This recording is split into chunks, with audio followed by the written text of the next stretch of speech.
Bonsoir tout le monde, c'est Antoine, j'espère que vous allez bien. Vidéo réaction concernant le match du soir entre la Roma et Liverpool, victoire 4-2 des Romains, mais malgré tout, qualification des Anglais pour la finale de la Ligue des Champions. Vu qu'ils ont gagné 5-2 le match aller, les Anglais sont évidemment en route pour Kiev. Ils affronteront le Real de Madrid. Ce sera un grand match, évidemment, on va en parler juste après. Juste avant, je voulais faire un petit débrief du match entre la Roma et Liverpool, c'est pour ça que vous avez cliqué notamment. C'était un match assez dingue, c'était un match magnifique. Encore une fois, merci aux deux équipes d'avoir créé autant de spectacles, c'était fou. Maintenant, évidemment, je voulais parler de ça tout de suite, et puis après c'est fini, l'arbitrage. Parce que, alors j'aime pas parler de l'arbitrage, c'est pas mon habitude, encore une fois, je suis contre l'arbitrage vidéo, je pense que les erreurs d'arbitrage font partie intégrante du football, mais quand les erreurs d'arbitrage tournent toujours du même côté, ça a quand même le don d'agacer un peu. C'est-à-dire que quand ça se compense à peu près, pourquoi pas. Mais là ce soir, t'as des pénaltys oubliés pour la Roma. Tu as des hors-jeux sifflés qui n'existaient pas. Donc ça fait un peu tâche quoi. Alors, en plus de ça, c'est pour ça que je suis pas énervé comme hier à l'issue du match entre le Real et le Bayern, c'est que dans l'ensemble des deux matchs, Liverpool mérite complètement sa qualification, et même ce soir, la première mi-temps des Reds, elle est dingue. Ils mènent 2-1 à la mi-temps face aux Romains, et il n'y a objectivement aucun problème avec ça. C'est totalement logique, et voilà, Liverpool mérite complètement sa qualification. Mais ça a le don quand même d'agacer un petit peu. C'est-à-dire qu'on s'imagine des scénarios dans nos têtes, on se dit « Ah, mais si jamais il n'y avait pas sur une action notamment de la Roma au début de la deuxième mi-temps, il y a un hors-jeu qui est sifflé qui n'existe pas, et puis en plus de ça, sur l'action qui continue, t'as Karius qui fait une faute dans la surface, donc il y aurait eu penalty, et il y aurait eu 2-1 très vite pour... 2-2 pardon, très vite. Ça aurait peut-être pas changé la chose, mais quand même, tu vois, ça aurait au moins on s'est dit, on va pas dire justice. Au moins ça, là il y en a quelques-unes pour la Roma, qui malheureusement... ne mérite pas forcément de se qualifier, ne méritait pas de se qualifier pour la finale, mais quand même, ça le mérite d'agacer un petit peu. Mais malgré ça, je suis quand même très content ce soir parce que Liverpool est donc qualifié, et c'est pour moi la seule équipe de ce cru 2017-2018 capable de battre le Real.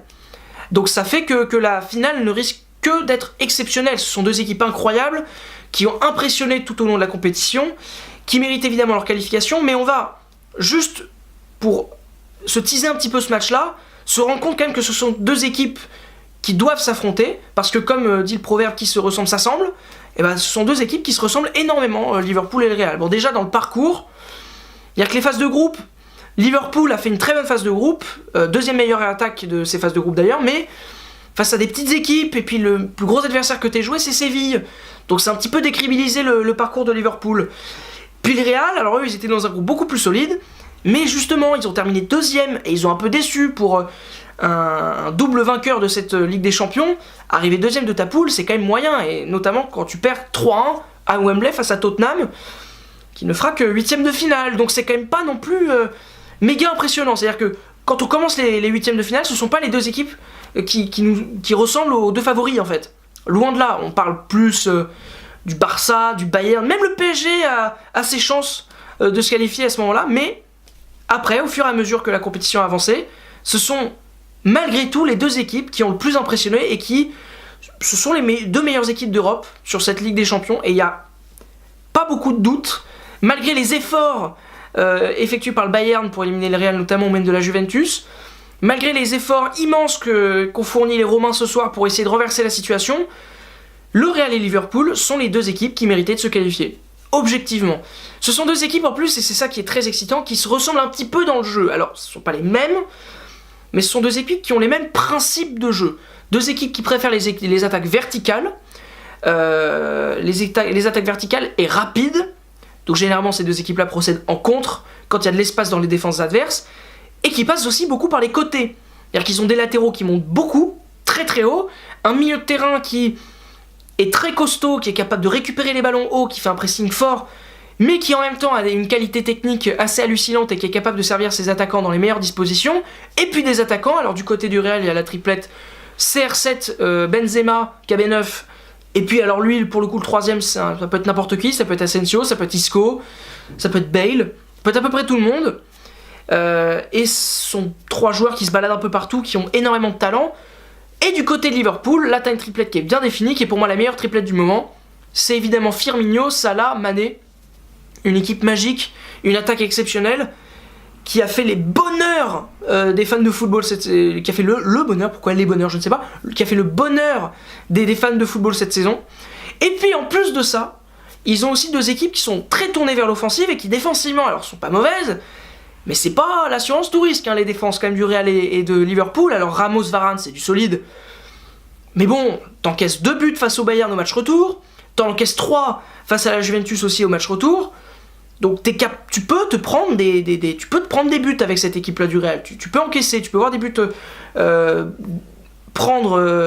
voir les adversaires du Real prendre des buts, même si leur gardien fait souvent des matchs de dingue. Navas a fait des matchs hallucinants face à la Juventus et face au Bayern, et malgré ça, ça fait 5 buts en 2 matchs. Donc c'est assez impressionnant. Pareil pour Liverpool. Alors ils ont moins encaissé de buts, mais ils en prennent quand même 4 ce soir face à la Roma, qui a connu du déchet. Leur gardien, Karius, a fait un match assez impressionnant.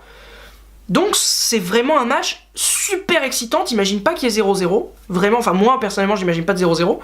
Et puis en plus ce qui est assez rigolo, et là je reviens sur le sujet du début de la vidéo, c'est l'arbitrage. Les deux équipes ont souvent été un peu avantagées dans cette compétition. Bah là ils vont s'affronter. Il y a forcément une équipe qui ne le sera plus. Et rien que ça, ça me fait sourire, ça me fait rire et j'ai envie de voir ça. Donc c'est vraiment une finale superbe. La Roma ce soir a pourtant tout tenté. La Roma a superbement bien joué, a confirmé que oui, ils méritaient évidemment leur place en demi-finale de Ligue des Champions.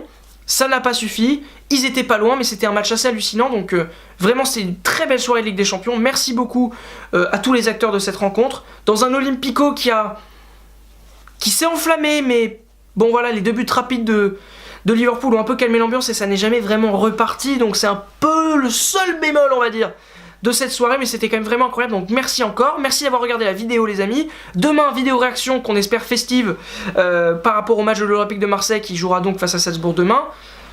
Pitié qu'un club français atteigne une finale de Coupe d'Europe, ça fait longtemps, ce serait beau, ce serait bon, mon Dieu. Merci beaucoup d'avoir regardé cette vidéo, à la prochaine sur la chaîne Coup de Sifflet et la prolongue. Et ouais les gars, ciao.